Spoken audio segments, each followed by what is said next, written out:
And of course, any discussion of Joyce, well, many writers, of course, but especially Joyce, has to deal with language. And an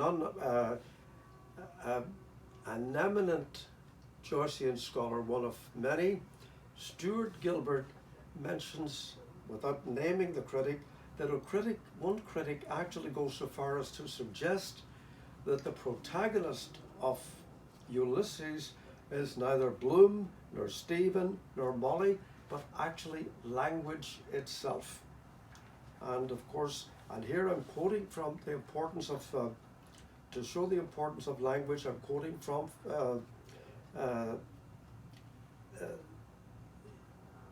Gilbert himself. He says, Ulysses contains examples of almost every known dialect and patois of the English tongue, Irish forms being naturally the most frequent.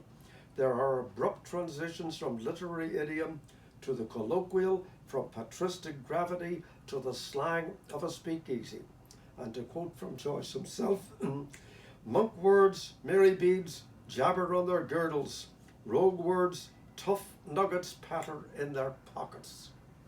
And we see this carried to the ultimate in his last and most difficult work, Finnegan's Wake, which it took him 17 years to write, and which he supposedly expects any reader, any would-be reader, to spend 17 years reading.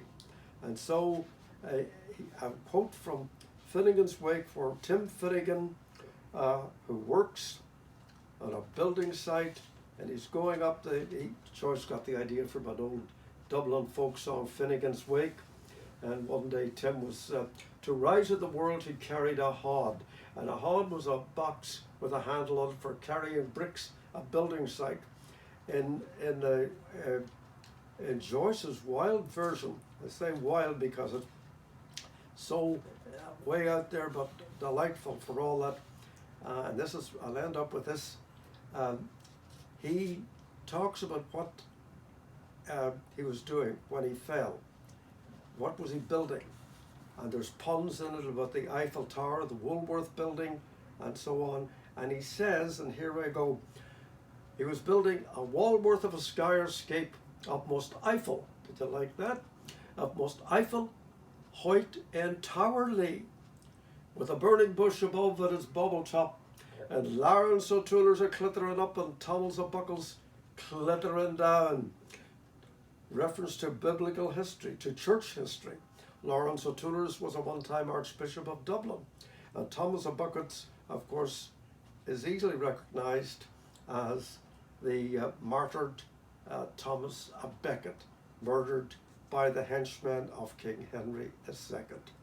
Anyway, a wall worth of a skyscape, most Eiffel hot entirely, with a burning bush above it as bubble top, celestialating the himmels and all, higher architect to tip to top loftical. How do you like that? I figured out there's 12 syllables and 30 letters in that. And there's so much included in that one Joycean word. And yeah, I guess that's about it. We'll leave that for now. It's been great to do this, and always great to be at a Bloomsday. Thank you very much.